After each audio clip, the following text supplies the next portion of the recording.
경상남도 하동, 지리산 자락 깊숙한 곳, 산길이 구불구불하고 도심의 소음은 이미 오래전에 사라진 채 사람의 발자국도 드문 곳. 그곳에 봉황사라는 작은 절이 있었다. 낮에도 안개가 자욱하고 겨울이면 눈이 쉽게 녹지 않는 절벽 위에 자리한 이 절은 오래된 전설처럼 조용하고 묵직한 숨결을 품고 있었다. 절의 대웅전은 기와 지붕이 오래되어 이끼가 얹어 있었고 나무 기둥은 세월의 결을 그대로 간직한 채 조금씩 뒤틀려 있었다. 경내에선 향내가 은은하게 퍼졌고 멀리서 들려오는 목탁 소리가 그 고요함을 깨지 않는 범위 안에서 리듬을 만들었다. 이 절에서 가장 오래 머무른 스님은 성명 스님이었다. 여느 스님과 다르게 그녀는 여성이었다. 처음 절에 왔을 때 사람들은 고개를 갸웃했지만 그녀는 조용히 자신을 드러내지 않은 채 하루하루를 수행과 봉사로 채웠다. 사람들이 성명이라는 법명을 부를 때면 그녀는 언제나 고개를 숙이며 조용히 미소 지었다. 그녀의 눈매엔 늘 무언가를 기다리는 듯한, 그리고 무언가를 품고 사는 듯한 흔적이 남아 있었다. 마을 사람들 사이에선 성명 스님에 대한 이야기가 조심스럽게 돌았다. 북한에서 넘어온 분이라더라. 가족을 두고 혼자 남쪽으로 탈출했대. 절에서 살아온 지 벌써 20년이 넘었다더라. 그러나 그녀는 과거에 대해 거의 입을 열지 않았다. 그저 업을 씻기 위해 기도할 뿐이라는 말만 남겼다. 하루는 겨울과 봄 사이, 눈이 아직 남아있는 늦은 3월이었다. 아침 공양이 끝나고 경례를 쓸고 있던 성명 스님 앞에 행자 하나가 숨을 헐떡이며 달려왔다. 스님, 절 입구에 이상한 분이 계십니다. 군복 같은 걸 입었는데 많이 지쳐 보이고 상처도 있어요. 그런데 자꾸 성명 스님을 찾으신다고 합니다. 성명 스님의 손에 들린 빗자루가 땅에 떨어졌다. 순간 가슴이 철렁했다. 그녀는 아무 말 없이 발걸음을 옮겼다. 절 입구, 나무문 바깥에 한 청년이 주저앉다시피 서 있었다. 군용 코트를 입었지만 낡고 찢어진 흔적이 가득했고 목덜미엔 피가 마른 상처가 보였다. 그의 눈빛은 피로와 불안, 결단이 섞여 있었다. 성명 스님을 보자 그는 갑자기 무릎을 꿇었다. 스님, 제발 저를 숨겨주십시오. 그녀는 놀라움에 얼어붙었지만 곧 청년을 부축했다. 일단 안으로 들어오세요. 상처가 심하군요. 청년은 도와주는 손길에 잠시 머뭇거리다 그녀를 따라 조용히 절 안으로 들어섰다. 주지 스님과 다른 스님들이 상황을 파악하고는 약방으로 그를 데려갔다. 팔과 다리에 깊은 찰과상이 있었고 발엔 군화 자국이 남아 있었다. 붕대를 감으며 성명 스님은 청년을 바라보았다. 어딘가 낯익은 눈매였다. 그가 입을 열었다. 박준서입니다. 북쪽에서 군 복무 중이었습니다. 더는 못 견디겠어서 탈출했습니다. 그런데 제가 가지고 있던 정보 중에 오래전 탈북한 여성 스님에 대한 이야기가 있었습니다. 어머니일지도 모른다는 생각이 들었습니다. 성명 스님의 손끝이 떨렸다. 약통이 손에서 빠질 뻔했다. 이 청년이 정말 그 아이일까? 그녀가 그토록 매일 밤 법당에서 불렀던 이름, 잃어버린 아이. 그 아이가 지금 내 앞에, 지금 몇 살인가요? 28입니다. 어릴 적 어머니가 저를 두고 떠나셨습니다. 그 기억이 흐릿하게 남아있어요. 이후로 저는 수용소에 끌려갔고 다시 군대로. 성명 스님은 더 이상 들을 수 없었다. 온몸에 피가 식는 듯했고 눈가에 눈물이 고였다. 말없이 붕대를 감던 손을 멈췄다. 그리고 속삭이듯 물었다. 혹시 아버지 이름이 박현수였니? 준서의 눈이 커졌다. 맞습니다. 그런데 어떻게? 그 순간 둘 사이의 공기는 멈춘 듯했다. 말이 되지 않는 정적. 주지 스님과 다른 이들도 놀라 눈을 떴지만 아무 말도 하지 못했다. 그녀는 더는 감정을 억누르지 못하고 조용히 울기 시작했다. 그 울음은 단순한 기쁨도 슬픔도 아니었다. 그것은 20년 동안 마음속에서 썩어가던 죄책감과 회한이 터진 눈물이었다. 박준서는 그녀의 눈물을 바라보다 고개를 돌렸다. 아직은 받아들이기 어려운 감정이었다. 그날 밤 절 안은 평소보다 더 조용했다. 바람 소리마저 작아진 것처럼 느껴졌다. 그리고 봉황사의 봄은 그렇게 예기치 못한 상봉과 함께 시작되었다. 박준서가 절에 들어온 지 이틀째 되는 날, 지리산에는 늦은 눈이 내렸다. 봄 기운이 들기 시작했지만 산 위는 여전히 겨울의 끝자락에 머물러 있었다. 절의 마당에는 쌓인 눈 위로 발자국이 선명했고 그 가운데에 준서의 흔적이 섞여 있었다. 그는 경내의 작은 방에 머물렀다. 따뜻한 이불과 약초차, 그리고 하루 3번의 정갈한 공양이 그의 지친 몸을 조금씩 회복시키고 있었다. 그러나 몸과는 달리 마음은 아직도 얼어붙은 채였다. 그는 매일 새벽 스님들의 예불 소리를 들으며 눈을 떴지만 그 소리에 가까이 다가갈 수는 없었다.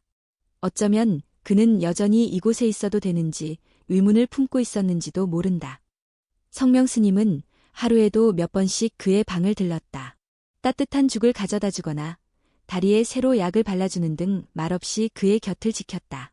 그녀는 엄마라는 말 한마디 듣지 못했지만 그 존재만으로도 가슴이 꽉 찼다.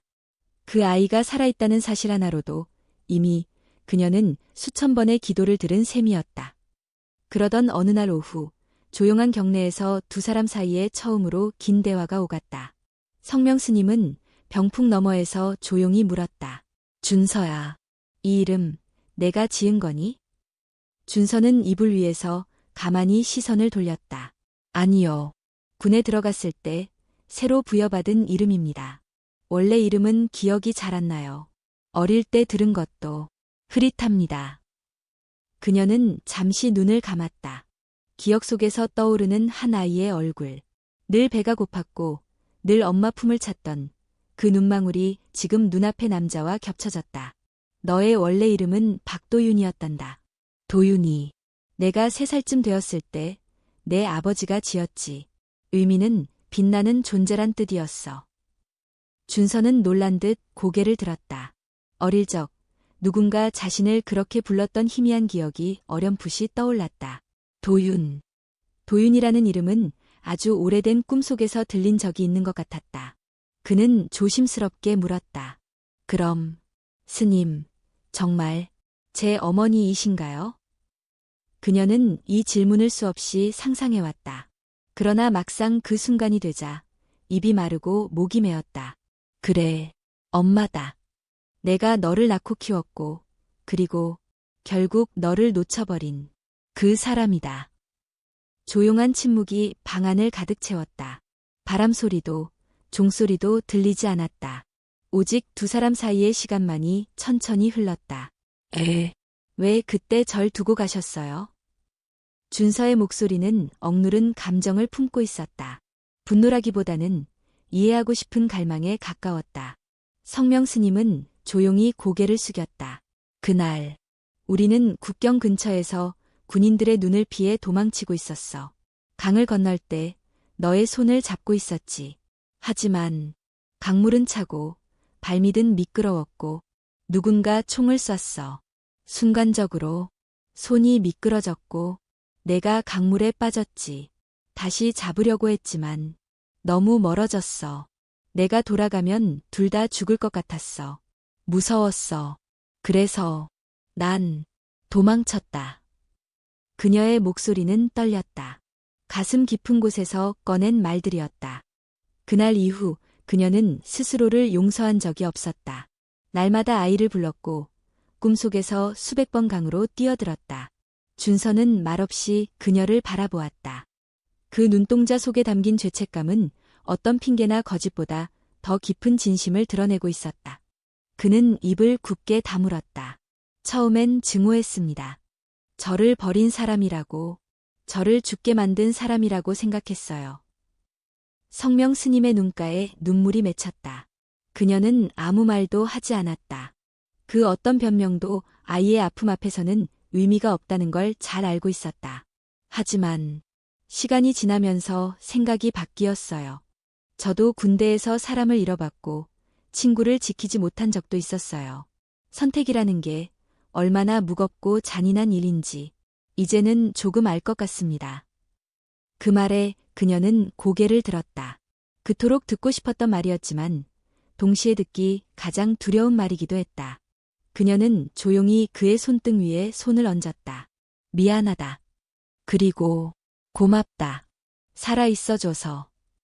그날 밤, 준서는 처음으로 성명 스님의 차를 함께 마셨다. 따뜻한 유자차를 앞에 두고 둘은 많은 말을 하지 않았다. 하지만 그 침묵 속엔 서로를 향한 새로운 감정이 피어났다. 다음 날 아침, 그는 새벽 예불 소리에 이끌리듯 조용히 법당 앞에 섰다. 목탁 소리와 독경이 어둠 속을 가르며 울렸다. 그 소리는 처음에는 낯설었지만 점점 그의 숨결과 어우러졌다. 그리고 그는 문득 자신도 이 절에서 조금씩 무언가를 되찾고 있다는 걸 느꼈다. 이름, 기억, 관계, 그리고 용서. 박준서는 절에서의 생활에 조금씩 익숙해져 갔다. 아직은 불편하고 조심스러운 마음이 컸지만 새벽 예불 소리에 눈을 뜨고 마당에 눈을 쓸며 하루를 시작하는 그 일상이 이상하게도 마음을 진정시켰다. 그는 어릴 적 기억이 흐릿하게 남아 떠올랐고 법당 앞에 매화나무 아래에서 뛰어놀던 어린 도윤의 그림자가 점점 또렷해졌다. 성명 스님은 아들과 많은 이야기를 나누려 하지 않았다. 그보다는 말없이 따뜻한 음식을 챙기고 매일 방을 들러 다친 다리를 살펴보는 등의 작은 행동으로 마음을 전하려 했다. 두 사람은 서로에게 아직 완전히 익숙하지 않았고 어색함은 때때로 정적을 만들었지만 그 침묵 안에 담긴 진심은 분명히 존재했다. 하지만 준서는 자신이 이곳에 온 진짜 이유를 아직 말하지 못했다. 단순히 엄마를 찾기 위해서만이 아니었다. 그는 지금 누군가에게 쫓기고 있었고 그것은 단순한 추적이 아니라 생명과 관련된 일이었다. 그날 저녁 성명 스님은 조용히 물었다. 준서야, 너 남쪽으로 오게 된 이유를 자세히 말해줄 수 있겠니? 그는 망설였다. 이미 반쯤 드러낸 진실이 있었지만 아직 완전히 털어놓기엔 마음속에 너무 많은 무게가 있었다. 그러나 그녀의 눈빛은 판단하지도 재촉하지도 않았다. 단지 알고 싶다는 어머니로서의 진심이 담겨 있었다. 준서는 한참을 침묵하다 입을 열었다. 제가 군인이 된 건 선택이 아니었습니다. 수용소에서 살아남기 위한 유일한 방법이었죠. 살아있으려면 무조건 복종해야 했습니다. 훈련, 감시, 사상교육, 그리고 임무. 그녀는 그의 말 하나하나에 집중했다.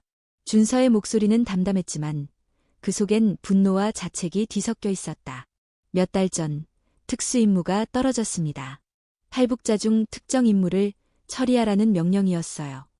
남한 어딘가에 있는 여성 승려. 과거 북한 정보기관의 기밀을 누설했을 가능성이 있다는 혐의였죠. 성명 스님의 손이 멈췄다. 차를 따르던 그녀의 동작이 얼어붙었다. 처음엔 그냥 또 하나의 인물이라고 생각했어요. 그런데 인물에 대한 정보를 검토하던 중 출신지, 탈북 시기, 성별, 나이, 그리고 남긴 흔적들, 모든 게 어머니일지도 모른다는 생각이 들었습니다. 그래서 저는 명령을 거부하고 도망쳤습니다. 사실상 탈영이었고 동시에 반역자 신세가 된 겁니다. 지금쯤 북한에서는 저를 찾기 위해 움직이고 있을 겁니다. 어쩌면 여기까지 와 있을지도 모릅니다. 성명 스님은 무언가를 말하려 했지만 목이 메어 아무 말도 나오지 않았다. 그녀는 손에 들린 찻잔을 조용히 내려놓고 깊은 숨을 들이마셨다. 그 말은 내가 위험하다는 뜻이구나. 준서는 고개를 끄덕였다. 그리고 어머니도요. 저를 찾던 그들이 목적을 포기했을 리 없습니다. 어쩌면 이 절 어딘가에 이미 감시의 눈이 있을지도 모릅니다. 성명 스님은 조용히 창밖을 바라보았다. 어둠이 내린 산길은 고요했지만 그 속에 무엇이 숨어 있을지는 아무도 몰랐다. 그녀는 수년간 이 절을 피난처 삼아 살아왔다. 누구의 눈에도 띄지 않도록 단지 속죄하고 살아가기 위해 조용히 자신을 지워왔다. 그러나 이제 그녀가 외면했던 과거가 다시 그녀를 향해 다가오고 있었다. 그럼에도 불구하고 넌 나를 찾아왔구나. 확인하고 싶었어요. 정말 어머니가 살아계신지, 그리고 정말로 나를 버리신 건지. 성명 스님은 조용히 웃었다. 그 웃음 속엔 기쁨과 슬픔이 뒤섞여 있었다. 버린 게 아니란다. 준서야. 그때의 나도 너만큼 어렸어. 겁이 많고 너무 약한 사람이었어. 그래도 살아서 너를 다시 볼 수 있다면 어떤 벌이라도 받을 각오였단다. 준서는 아무 말 없이 그녀를 바라보았다. 스님이 아니라 눈앞의 여인은 자신의 어머니였다. 무릎 꿇고 기도하는 뒷모습, 불빛 아래 흔들리는 그림자, 그 모든 것들이 이제 다른 의미로 다가왔다. 잠시 후 그는 조용히 입을 열었다. 저는 아직 용서한 게 아닙니다. 아직 혼란스럽고 분노도 남아 있습니다. 하지만 그 감정들이 진실을 알고 싶은 마음을 이기진 못했어요. 성명 스님은 고개를 끄덕였다. 그것만으로도 충분하다. 넌 내게로 와주었고 나는 널 다시 안을 수 있게 됐으니까. 그날 밤 박준서는 오랜만에 깊은 잠에 빠졌다. 꿈속에서 그는 어릴 적 들판을 달리고 있었고 멀리서 누군가가 손을 흔들고 있었다. 흐릿한 얼굴, 그러나 익숙한 목소리. 도윤아. 그는 천천히 그 목소리를 향해 걸어갔다. 절의 아침은 언제나 정갈하고 조용했다. 대웅전에서 울려 퍼지는 목탁 소리와 스님들의 독경 소리는 새벽 안개를 가르며 퍼졌고 마당을 쓸고 있는 행자들의 발소리마저 고요함에 어울렸다. 박준서는 그날 새벽에도 법당 근처를 서성였다. 예불에 참여할 만큼 용기가 생기진 않았지만 멀리서 들려오는 독경 소리를 듣고 있으면 마음이 조금은 편안해졌다. 자신의 존재가 이곳과 어울리지 않는다는 생각은 여전했지만 무언가에 이끌리듯 매일 그 자리에 서게 되었다. 그날 예불이 끝난 후 성명 스님은 한 젊은 스님과 함께 걸어왔다. 그는 이 절에 들어온 지 얼마 되지 않은 행자였다. 이름은 호진이었다. 조용하고 성실한 인상, 말수가 적고 언제나 고개를 숙이고 다녀서 별로 눈에 띄지 않았지만 성명 스님은 그에게 호감을 갖고 있었다.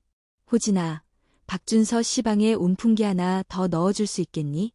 밤에는 아직 많이 춥거든. 네, 스님. 바로 다녀오겠습니다. 호진은 예에 바르게 고개를 숙이고는 곧장 창고로 향했다.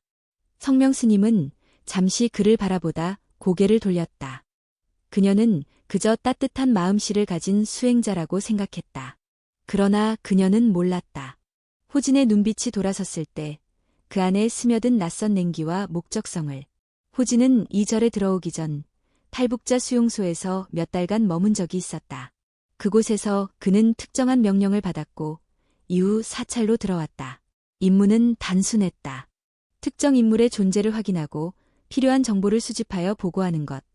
직접적인 행동은 금지되었지만 보고된 정보는 이후 다른 누군가에 의해 처리될 수도 있었다. 그리고 지금 그 인물이 등장했다. 박준서. 그는 처음부터 수상한 존재였다. 입고 있던 군복의 잔해, 불안한 눈빛, 그리고 성명 스님과의 미묘한 관계. 호진은 이미 모든 것을 의심하고 있었고 며칠 전부터 그들의 방 근처를 조용히 관찰하고 있었다. 그날 밤 호진은 자신이 맡은 청소를 마친 후 조용히 창고 뒤편으로 갔다. 거기엔 작은 송신기가 숨겨져 있었다. 그는 짧게 전파를 보냈다. 대상, 확인됨, 접촉 가능성 있음, 추가 지시 대기 중. 그 신호는 먼 서울의 어딘가로 향했다. 그곳에는 또 다른 눈과 귀가 존재했고 그들은 움직일 준비가 되어 있었다. 다음 날 성명 스님은 준서와 함께 뒷마당에서 나무를 정리하고 있었다. 바람은 여전히 차가웠지만 볕이 따뜻하게 내려앉아 있었고 두 사람은 조용히 대화를 나눴다. 도윤이라는 이름. 아직은 어색하죠? 네. 하지만 이상하게도 그 이름을 들으면 마음이 조금 따뜻해져요. 어릴 때 들었던 소리 같기도 하고요. 성명 스님은 미소 지었다. 이름이란 단순한 부름이 아니라 존재의 기억이기도 해. 내가 그 이름을 받아들이기 시작했다는 건 그만큼 너도 내 과거를 받아들이고 있다는 뜻이겠지. 그 말에 준서는 고개를 끄덕였다. 그러나 그 순간 마음속에 떠오른 또 하나의 진실이 그의 미간을 찌푸리게 했다. 그는 아직 어머니에게 완전히 털어놓지 않은 사실이 있었다. 그가 넘어오기 직전 북한에서는 명확한 처리 계획이 준비되고 있었다. 어머니가 단순한 탈북자라는 이유 때문만은 아니었다. 그녀가 북한 고위 간부의 외부 자금을 알고 있었고 그 정보를 가지고 남한으로 넘어갔을 가능성이 있다고 의심받고 있었던 것이다. 준서는 처음 그 정보를 들었을 때 믿지 않았다. 어머니가 그런 일에 연루될 리 없다고 생각했다. 하지만 그 의심이 사실이라면 어머니는 단순한 피해자가 아닌 체제에 있어서는 위험 인물일 수 있었다. 그날 밤 준서는 법당 뒤편 벤치에 앉아 밤하늘을 바라보고 있었다. 그때 누군가 다가왔다. 잠 못 이루시나요? 호진이었다. 손엔 따뜻한 생강차가 들려 있었다. 감사합니다. 준서는 차를 받아들며 조심스레 한 모금 마셨다. 호진은 조용히 옆에 앉았다. 이 절은 이상하리만큼 조용하죠. 그래서 오히려 마음속 소리가 더 커지더군요. 준서는 그 말에 시선을 돌렸다. 무심코 던진 말 같았지만 왠지 꺼림칙한 기분이 들었다. 스님은 어릴 때부터 절에 계셨나요? 아니요. 저도 한동안 길을 잃은 적이 있습니다. 짧은 대화였지만 그 안엔 묘한 경계가 있었다. 준서는 그날 이후 호진을 조심스럽게 보기 시작했다. 그의 발걸음, 행동, 눈빛 하나하나에 의심이 생기기 시작했다. 며칠 후 그는 방 안 책장 뒤에서 작은 이상한 돌출부를 발견했다. 조심스럽게 손을 댄 그곳엔 작은 장치 하나가 붙어 있었다. 마이크였다. 그는 더 이상 확신할 수 없었다. 누가, 언제부터, 무엇을 알고 있었던 것일까? 그의 눈앞에 서서히 퍼지는 불안감은 다시 한번 그를 현실로 끌어내고 있었다. 절이라는 평화의 공간에도 이미 다른 무엇인가가 스며들고 있었다. 밤이 깊어질수록 지리산 자락은 더욱 고요해졌다. 사람의 기척이 사라진 산속에서 오직 바람과 나뭇잎이 스치는 소리만이 공간을 채웠다. 박준서는 손전등을 들고 방 안의 작은 책장을 조심스럽게 옮겼다. 책장 뒤에서 발견한 작은 마이크는 평화를 위장한 거짓의 조각처럼 그를 멍하게 만들었다. 그는 장치를 조심스럽게 손수건에 싸서 책상 서랍 깊숙이 넣어두었다. 아직 누구에게도 말할 수 없었다. 그가 알기로 이 절은 아무도 함부로 드나들 수 없는 장소였다. 그런데 누군가가 이곳에서 그의 말을 엿듣고 있었다. 그리고 그 누군가는 어쩌면 지금도 근처 어딘가에서 그의 반응을 지켜보고 있을지도 몰랐다. 다음 날 아침, 준서는 평소보다 더 일찍 일어났다. 예불이 시작되기도 전에 그는 마당을 걸으며 절 안 곳곳을 둘러보았다. 호진의 방 앞을 지나칠 때 그는 문틈으로 조심스럽게 안을 들여다보았다. 책상 위엔 아무것도 없었다. 깔끔하게 정리된 방은 오히려 더욱 인위적인 느낌을 풍겼다. 그날 오후 성명 스님과 주지 스님은 외부 손님을 맞이하기 위해 마을로 내려갔다. 절 안에는 행자들과 몇 명의 수행자들만 남아있었고 그 중에는 당연히 호진도 있었다. 준서는 부엌에서 설거지를 하는 척하며 한쪽 귀는 항상 뒤쪽 인기척에 집중하고 있었다. 누군가가 자신을 지켜보고 있다는 불길한 직감은 점점 확신으로 바뀌어갔다. 그는 그날 밤 몰래 법당 뒤편으로 갔다. 작은 지붕 밑 누군가가 담배꽁초를 버린 흔적이 보였다. 절 안에서는 흡연이 금지되어 있었다. 그것만으로도 충분한 이상 징후였다. 다음 날 성명 스님이 돌아오자 준서는 잠시 시간을 내어 조용히 그녀를 불렀다. 스님, 혹시 이 절 안에 낯선 수행자가 있었던 적 있나요? 성명 스님은 조심스럽게 고개를 기울였다. 낯선 수행자라면 특별한 의미가 있니? 준서는 망설였다가 조심스럽게 말을 이었다. 호진 스님에 대해 조금 이상한 느낌을 받았어요. 방에 들어가 본 건 아니지만 감시당하고 있는 것 같은 느낌이 듭니다. 그리고 그는 더 이상 말을 잇지 않았다. 아직은 증거가 부족했다. 마이크 하나로 누군가를 단정 짓는 것은 위험한 일이었다. 하지만 성명 스님의 얼굴엔 근심이 드러났다. 그녀도 무언가를 직감한 듯했다. 호진은 들어온 지는 몇 달 안 되었지만 특별히 문제를 일으킨 적은 없었어. 성실하고 조용했지. 그런데 내가 그렇게 말하니 나도 다시 생각해보게 되는구나. 그녀는 잠시 생각에 잠겼다. 그리고 나지막하게 말을 이었다. 이 절은 그동안 많은 탈북자들을 보호해왔단다. 직접적으로 드러내진 않았지만 나처럼 이곳에 정착해 새 삶을 시작한 사람들도 있었지. 어쩌면 그걸 못마땅해하는 사람들도 있을 거야. 그 말에 준서는 다시금 머릿속이 복잡해졌다. 단순히 자신과 어머니만의 문제가 아니었다. 이 절 전체가 누군가의 감시 아래 놓여 있을 가능성도 있었다. 며칠 후 절에는 예상치 못한 외부 손님이 찾아왔다. 한 중년 남성과 젊은 여성이었다. 그들은 신도인 첫 공양을 드리러 왔다고 말했지만 그들의 말투와 눈빛은 어딘가 인위적이었다. 특히 남성은 절 구석구석을 둘러보며 묘한 관심을 보였다. 성명 스님은 그들을 조심스럽게 대했다. 그리고 그날 밤 조용히 주지 스님에게 모든 상황을 보고했다.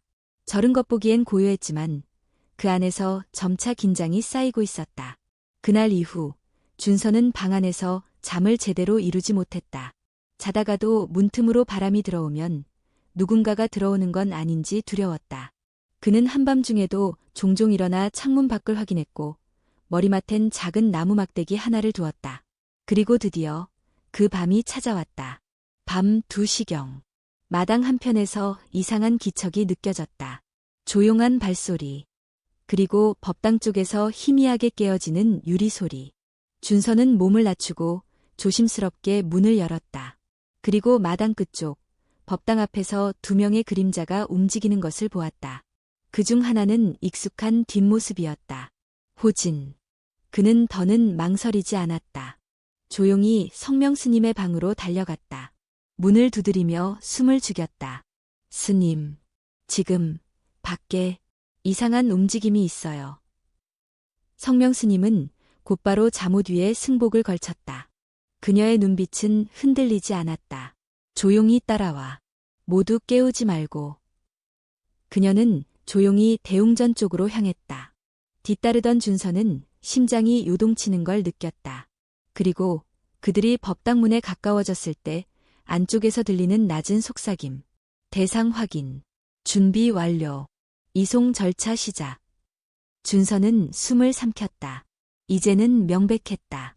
누군가가 어머니를 잡아가려 하고 있었다. 그리고 그것은 이미 시작되고 있었다. 법당 앞의 마당은 어둠에 잠겨 있었다. 별빛이 희미하게 비추는 가운데 2명의 남성은 법당문 앞에서 속삭이고 있었다. 한 명은 무전기를 들고 있었고 다른 한 명은 문을 열기 위해 조심스럽게 손을 뻗고 있었다. 박준서는 성명 스님과 함께 법당 뒤편으로 돌아 조용히 안을 엿보았다. 안에는 또 다른 인물이 있었다. 놀랍게도 그 사람은 다름 아닌 호진이었다.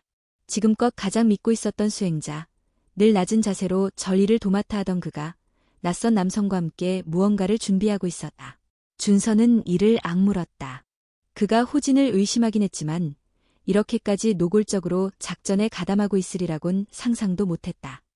성명 스님의 얼굴에는 놀라움과 함께 깊은 슬픔이 스며들었다. 저 아이가. 그녀는 입을 다물지 못한 채 손을 가슴에 얹었다. 믿었던 절의 일원이 자신을 배신하고 있었던 것이다. 순간 법당 안쪽에서 인기척이 들렸다. 외부에서 온 남성 중 하나가 낮은 목소리로 말했다. 지금이 기회입니다. 대상이 혼자 있을 때 움직여야 합니다. 그 목소리의 호진은 고개를 끄덕였고 그들이 손에 든 것은 얇은 로프와 마취제였다. 준서는 더 이상 지켜볼 수 없었다. 그는 조용히 성명 스님을 향해 속삭였다. 여기서 기다리세요. 제가 막아볼게요. 안 돼.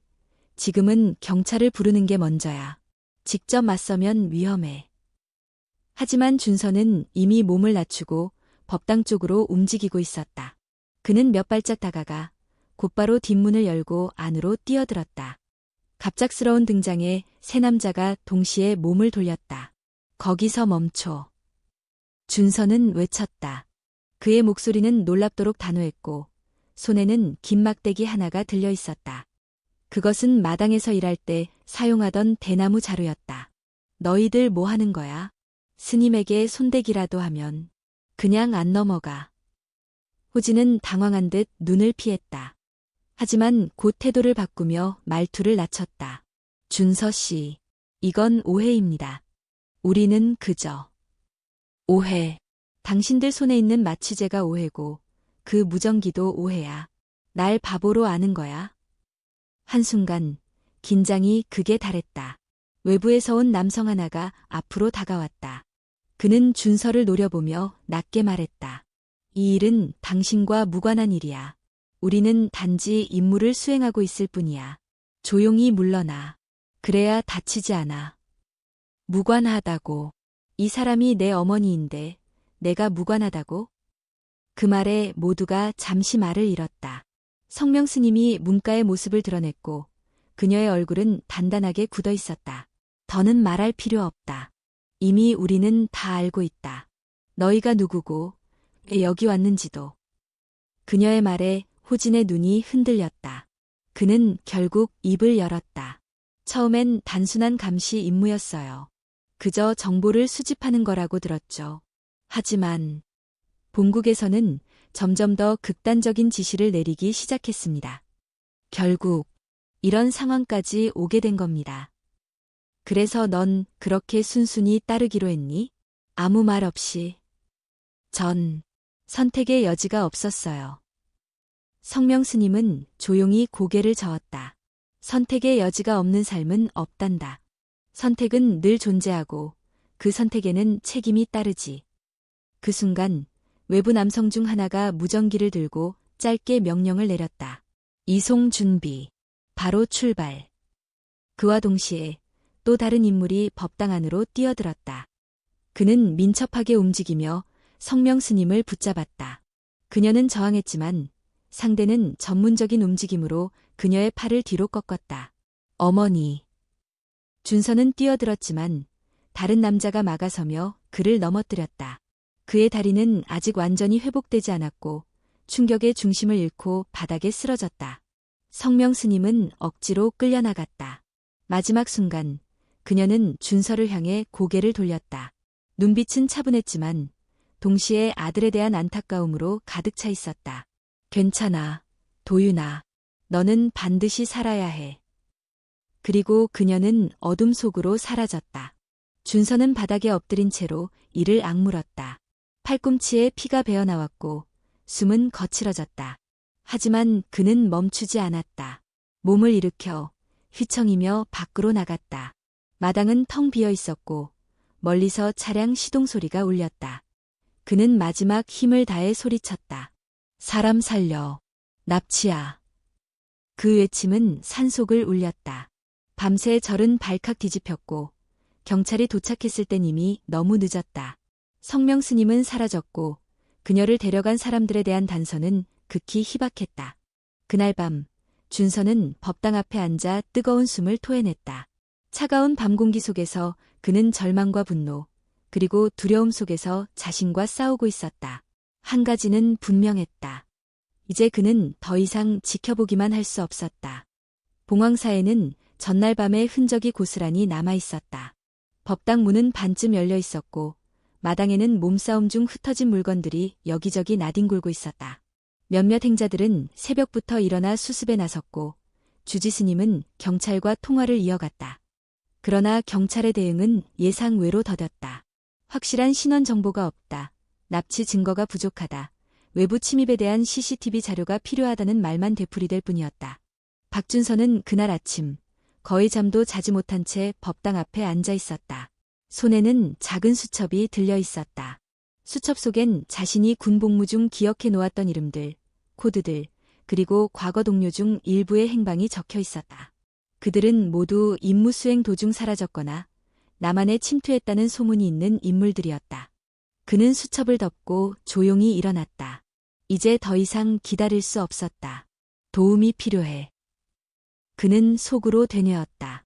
지금 이 상황을 혼자 해결할 수는 없었다. 다행히도 절에 머무는 동안 스님들이 소개해준 북한 이탈 주민 지원센터와 연계된 비공식 네트워크가 있었다. 준서는 그곳과 연결된 연락처 하나를 주지 스님으로부터 받아두었고 그 번호를 눌렀다. 여보세요. 저는 최근에 남한에 온 사람입니다. 지금 매우 급한 상황입니다. 어머니가 납치되었습니다. 북한 쪽 인물로 보이는 자들에 의해. 잠시 정적이 흐른 뒤 여성의 낮고 침착한 목소리가 들려왔다. 지금 계신 위치는요? 그는 절의 위치를 간략히 설명했고 약속된 장소와 시간에 만나자는 지시를 받았다. 그날 오후 그는 산을 내려왔다. 몇 달 만에 다시 마을에 발을 들였다. 평범한 사람들의 일상, 아이들이 뛰노는 소리, 장을 보는 사람들의 웃음이 낯설게 느껴졌다. 이 평온 속에 자신이 겪고 있는 현실은 너무도 비현실적으로 느껴졌다. 지정된 장소는 작은 찻집이었다. 그곳에서 그는 중년의 여성 한 명을 만났다. 깔끔한 차림, 날카로운 눈빛, 그리고 익숙한 손동작. 그녀는 자신을 최 실장이라고 소개했다. 정확히 무슨 일이 있었는지 차근차근 이야기해보세요. 준서는 그날 밤의 일들을 빠짐없이 이야기했다. 호진의 정체, 마이크, 외부 남성들, 그리고 어머니가 마지막으로 남긴 말까지. 최 실장은 조용히 고개를 끄덕이며 메모를 이어갔다. 박성명 스님, 그러니까 성함은 김혜진이 맞습니까? 네, 과거엔 그 이름을 사용하셨던 걸로 알고 있어요. 그렇다면 정보가 있을 수도 있겠네요. 최 실장은 가방에서 작은 노트북을 꺼내들고 내부 시스템에 접속했다. 몇 분의 검색 끝에 그녀는 화면을 돌려 보여주었다. 김혜진, 2002년 탈북, 2004년 난민 지위 승인, 이후 행방불명, 후에 절에서 확인. 공식 등록은 없지만 내부 기록엔 주의 인물로 분류되어 있었다. 주의 인물이라니요? 당신 어머니가 북한에서 넘어오기 전 노동당 내부 계층과 접촉이 있었던 것으로 보여요. 외화벌이와 관련된 기밀 정보를 접한 것으로 의심받았죠. 북한 입장에선 단순한 탈북자가 아니라 잠재적 정보 유출자일 수 있다는 말입니다. 그 말을 듣는 순간 준서의 머릿속에 무언가가 휘몰아쳤다. 어머니는 아무 말도 하지 않았다. 단지 죄책감을 안고 산다고 했을 뿐 그녀가 어떤 위험을 끌어안고 있었는지 그는 몰랐다. 그럼 어머니는 지금 해외로 이송 중일 가능성이 큽니다. 북한에서 직접 인계받기 위해 중국 국경 근처로 이동 중일 수도 있고요. 막을 수 없나요? 최 실장은 그의 눈을 바라보았다. 막을 수 있어요. 하지만 위험합니다. 정보 하나만 잘못 흘러가도 양쪽 모두 치명적일 수 있어요. 박준서 씨, 당신도 지금 감시당하고 있을 가능성이 큽니다. 남한에 온 지 얼마 안 됐고 군 출신, 특수부대라면 더더욱 그렇죠. 상관없습니다. 무슨 일이 있어도 어머니를 찾아야 해요. 그의 목소리는 단호했다. 최 실장은 잠시 그를 바라보더니 노트북을 닫았다. 좋아요. 지금 당장은 우리가 직접 움직일 수 없지만 협력 네트워크를 통해 행적을 추적해 볼 수 있어요. 우선 서울로 올라오세요. 거기서 본격적으로 준비합시다. 그는 고개를 끄덕였다. 그날 밤 그는 절로 돌아와 짐을 챙겼다. 주지 스님은 그의 결심을 듣고 조용히 어깨를 두드려 주었다. 다녀오게. 그리고 반드시 돌아오게. 그는 작은 배낭 하나를 메고 지리산 자락을 다시 내려갔다. 이젠 다시는 이곳으로 돌아오지 못할지도 모른다는 불안감이 마음 한켠에 있었지만 그보다 더 큰 건 결심이었다. 그는 어머니를 되찾기 위해 다시 싸움 속으로 걸어 들어가고 있었다. 서울로 올라온 박준서는 탈북민 지원센터 근처에 마련된 임시숙소에 머물게 되었다. 건물은 외부에서 보면 평범한 다세대 주택처럼 보였지만 내부에는 감시 카메라와 보안 장비가 설치되어 있었고 출입은 신분 인증 없이는 불가능했다. 최 실장은 그에게 임무에 대한 기본적인 보호 지침과 통신 수칙을 전달했다. 이제부터는 누구와도 함부로 접촉하지 마세요. 휴대폰은 새 것으로 교체했고 위치 추적은 꺼놨습니다. 움직임은 저희 지시에 따라야 합니다. 그녀의 목소리는 단호했지만 동시에 신뢰를 주는 톤이었다. 준서는 고개를 끄덕였다. 그의 머릿속은 온통 어머니의 행방으로 가득 차 있었다. 이제 시간이 얼마 남지 않았다. 북측으로 인계되기 전에 막지 않으면 다시는 어머니를 찾을 수 없을지도 모른다. 그날 밤 정보망을 통해 들어온 새로운 소식이 그를 일으켜 세웠다. 2명의 남성이 여성 1명을 동반한 채 인천항 부근의 한 창고로 들어갔다는 것이었다. 차량 번호는 위조된 것이었고 탑승자는 모두 변장 상태였지만 CCTV 분석 결과 성명 스님의 신체 특징과 일치하는 부분이 다수 확인되었다. 이 창고는 비공식 화물 이송 루트 중 하나로 의심되고 있어요. 만약 그들이 이곳에서 선박을 타고 출항한다면 막기 어렵습니다. 최 실장의 말에 준서는 자리에서 벌떡 일어났다. 그럼 지금 바로 가야죠. 더 늦기 전에. 당신 혼자 가는 건 무리입니다. 우리도 준비 중이지만 도착하려면 시간이 걸려요. 먼저 도착하더라도 절대 안으로 들어가지 말고 밖에서 지켜보기만 하세요. 하지만 그날 밤 서울에서 인천까지 향하는 준서의 마음은 이미 조급함으로 타오르고 있었다. 그는 스스로에게 다짐했다. 이번엔 절대 놓치지 않겠다고. 다시는 예전처럼 어머니의 손을 놓치지 않겠다고. 창고가 위치한 지역은 오래된 산업지대였다. 밤이 깊자 대부분의 공장이 문을 닫았고 거리엔 가로등 불빛만이 희미하게 어둠을 밀어내고 있었다. 그는 차량을 멀찍이 세우고 주변을 걸어 탐색했다.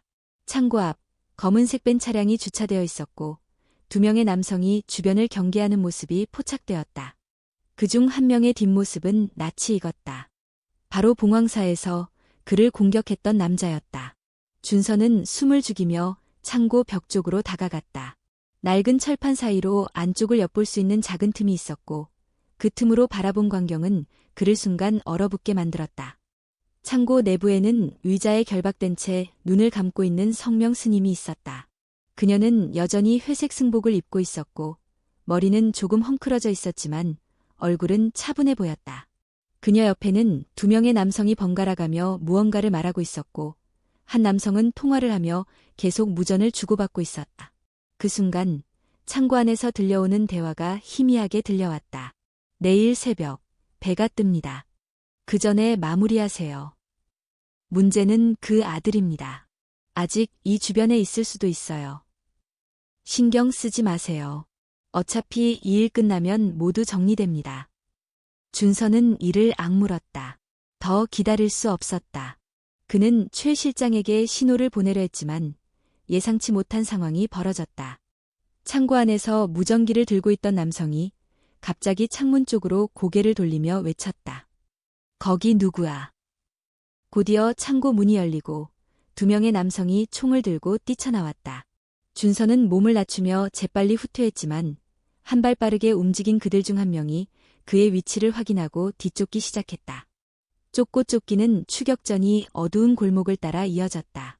준서는 폐허가 된 창고 뒤편으로 뛰어들었고 좁은 철문 사이로 몸을 구겨 넣으며 간신히 그들의 시야에서 벗어날 수 있었다. 몇 분 후 다시 주변이 조용해졌고 그는 빠르게 원래 위치로 돌아왔다. 그때 멀리서 차량 소리가 들렸다. 최 실장과 요원들이 도착한 것이었다. 지금 진입합니다. 협조해 주세요. 그들은 훈련된 동작으로 창고를 포위했고 단 몇 분 만에 제압에 성공했다. 총을 들고 있던 남성은 이미 도망친 후였지만 성명 스님은 무사히 구출되었다. 그녀는 구조되자마자 눈을 천천히 떴다. 그 앞에 선 사람은 다름 아닌 아들 박준서였다. 도윤아. 그녀가 입을 열자 준서는 더는 참지 못하고 그녀를 와락 안았다. 마치 20년 전 국경에서 놓쳐버린 그 순간을 다시 되돌리듯이 두 사람은 말없이 서로를 끌어안았다. 어머니, 다시는 안 놓을게요. 그는 흐느끼며 말했다. 그녀의 손이 그의 머리를 조심스럽게 쓰다듬었다. 잘 왔다, 아가야. 정말 잘 왔다. 이 순간 잃어버린 시간은 잠시나마 멈추고 두 사람은 다시 하나가 되었다. 서울 외곽의 한 보호센터. 건물 외부는 조용했고 내부는 군더더기 없는 구조였다. 흰 벽, 단출한 가구, 차분한 조명. 이곳은 급히 피난하거나 구조된 북한 이탈 주민들이 잠시 머물며 심리적 안정을 되찾는 공간이었다. 성명 스님은 구조 이후 이곳에 입소했다. 여전히 피로감이 얼굴에 남아있었고 간헐적으로 악몽에 시달렸다. 그러나 그녀의 눈빛은 이전보다 덜 흔들렸다. 마치 모든 걸 직면한 후 한 단계 넘어선 듯한 침착함이 느껴졌다. 박준서 역시 같은 센터의 다른 방에 머물렀다. 그는 매일 아침 식사 후 어머니의 방을 찾았다. 문을 노크하고 조용히 안부를 묻는 일이 어느새 그들 사이에 새로운 일상이 되었다. 어머니, 괜찮으세요? 그래. 덕분에 조금씩 잠이 오기 시작했어. 너는? 나도 잘 지내고 있어요. 오늘부터 상담 프로그램 시작했어요. 성명 스님은 미소 지었다. 그의 말투 속에는 이제 머뭇거림이 줄어 있었다. 어머니라는 호칭이 자연스러워졌고 준서의 눈빛에는 이전보다 따뜻한 온기가 돌았다. 심리 상담사는 준서에게 말했다. 분노와 슬픔을 억누르는 방식으로 지금까지 버텨오셨군요. 군대에서 배운 통제력은 강점이지만 이제는 감정을 인정하고 흘려보내는 훈련이 필요합니다. 그 말에 준서는 조용히 고개를 끄덕였다. 그는 지난 시간 동안 너무 많은 걸 마음속에 묻어두고 살아왔다. 어머니에 대한 증오, 자신이 저지른 일에 대한 죄책감, 그리고 무엇보다 살아남은 자로서의 부끄러움. 반면 성명 스님은 상담 중 자주 침묵했다. 그녀는 스스로를 비난하거나 감정을 과장하지 않았다. 단지 이제야 얼굴을 보게 돼서 감사하다는 말을 반복했다. 그녀는 말했다. 20년 동안 날마다 너를 꿈에서 불렀단다. 혹시 살아있을까? 혹시 날 원망하고 있을까? 그런 생각에 눈을 떴다가 울며 잠든 날이 많았지. 준서는 그 말을 듣고 잠시 고개를 돌렸다. 가슴이 저릿해졌다. 저도 어머니를 증오한 날보다 그리워한 날이 더 많았어요. 둘은 함께 시간을 보내며 잃어버린 관계를 조금씩 회복해 나갔다. 하루는 센터 안의 작은 정원에서 둘이 나란히 앉아 있었다. 봄바람이 불어오고 벚꽃잎이 흩날리기 시작한 때였다. 어머니는 이제 어떻게 하실 생각이에요? 준서의 물음에 성명 스님은 잠시 하늘을 올려다보았다. 봉황사로 돌아가야겠지. 거긴 내가 수행을 시작한 곳이고 아직도 내 마음이 남아있는 곳이야. 그럼 저도 함께 가도 될까요? 그 말에 그녀는 조용히 고개를 돌렸다. 물론이지. 하지만 내가 정말 원해서 그러는 거라면 억지로 나와 함께 있으려 하지 말고 내 삶을 내 손으로 결정해야 해. 준서는 한참을 생각했다. 자신이 원하는 건 무엇일까? 단순히 어머니와 함께 있고 싶은 마음, 아니면 죄책감을 덜기 위한 선택. 그는 이제야 비로소 자신에게 묻기 시작했다. 며칠 뒤 주지 스님이 직접 센터로 그들을 찾아왔다.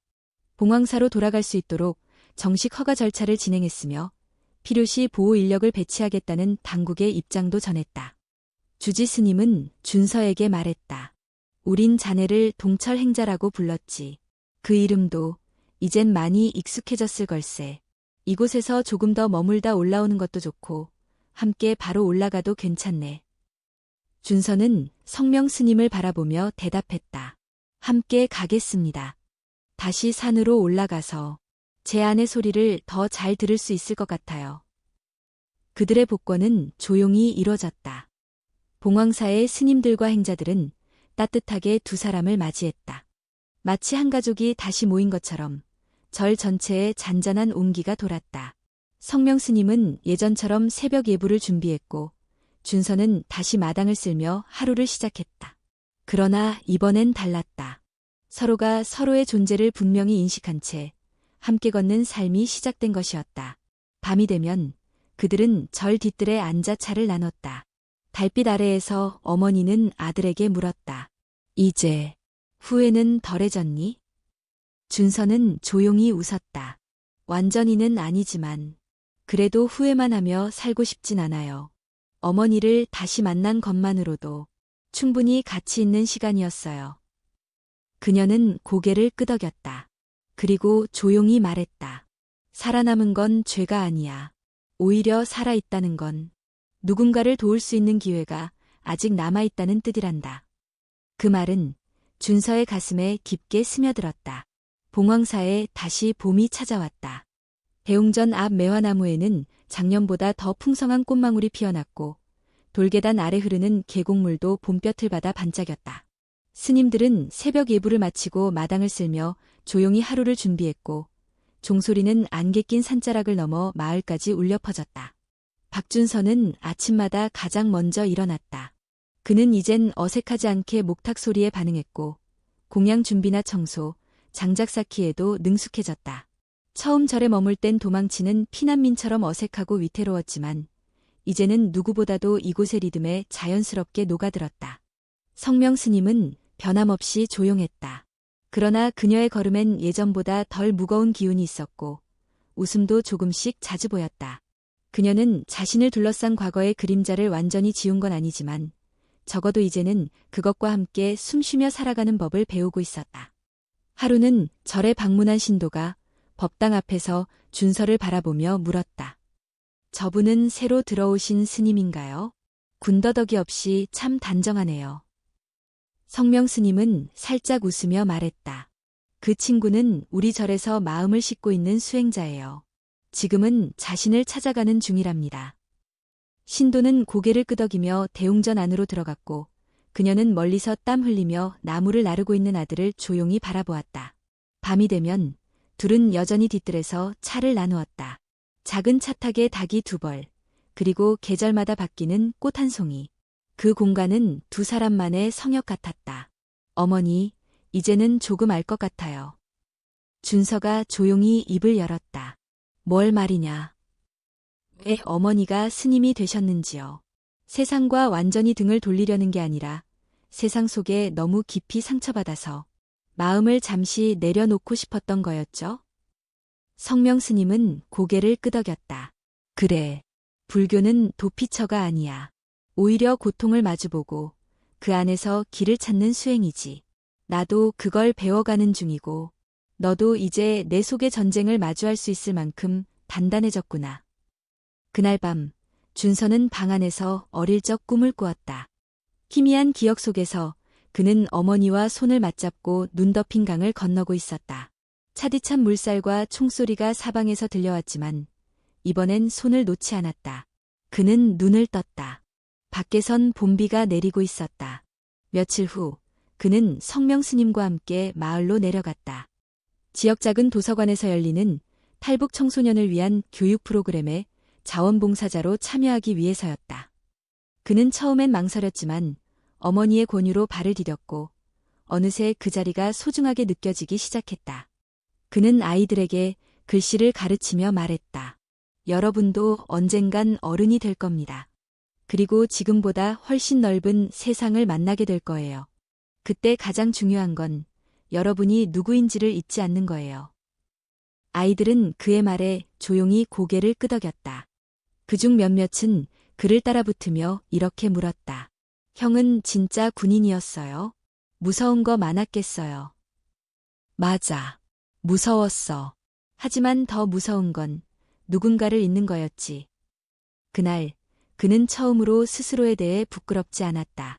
그는 여전히 많은 걸 잊지 못하고 있었지만 그 기억들이 이제는 자신을 짓누르지 않았다. 오히려 그 기억들 덕분에 지금 이 자리에 설 수 있게 된 것이다. 봄이 완연해지자 봉황사 마당에도 사람들이 다시 모이기 시작했다. 부처님 오신 날을 앞두고 작은 불사가 준비되었고 주민들과 신도들이 함께 모여 등불을 달고 전을 붙이고 꽃을 정리했다. 성명 스님은 다시 연단에 서서 조용히 법문을 시작했다. 삶은 늘 선택의 연속입니다. 때론 그 선택이 우리를 고통스럽게도 만들지요. 하지만 중요한 건 선택 이후에 우리가 무엇을 배우고 어떻게 살아가느냐입니다. 자비는 단순한 용서가 아니라 상처 위에 피는 이해입니다. 그녀의 말에 준서는 고개를 숙였다. 그의 마음에도 이해라는 단어가 새겨지고 있었다. 불사가 끝난 후 성명 스님은 아들에게 물었다. 이제 너의 이름을 어떻게 하고 싶으냐? 준서로 살겠느냐? 도윤으로 살겠느냐? 그는 한참을 생각하다가 조용히 말했다. 도윤으로 살고 싶어요. 그 이름을 지어준 아버지의 마음을 이제야 조금 이해하게 됐거든요. 그리고 어머니가 나를 그렇게 불러줬을 때 가장 따뜻했어요. 그녀는 아무 말 없이 고개를 끄덕였다. 다시 시작된 봄, 다시 되찾은 이름. 그것이면 충분했다. 그리고 어느 날 그는 조용히 혼잣말처럼 말했다. 내가 언젠가 또 다른 아이를 만난다면 그 아이에게 말해주고 싶어요. 누구든 삶은 언제든 다시 시작할 수 있다고. 성명 스님은 그를 바라보며 미소 지었다. 그게 진짜 불법이란다. 아픔 속에서 자비를 배워 그걸 또다시 누군가에게 나눌 수 있는 것. 그게 바로 우리가 살아있는 이유야. 이제 두 사람은 과거의 그림자를 넘었다. 여전히 상처는 있었지만 그들은 함께였다. 그리고 그 사실만으로 삶은 충분히 아름다웠다.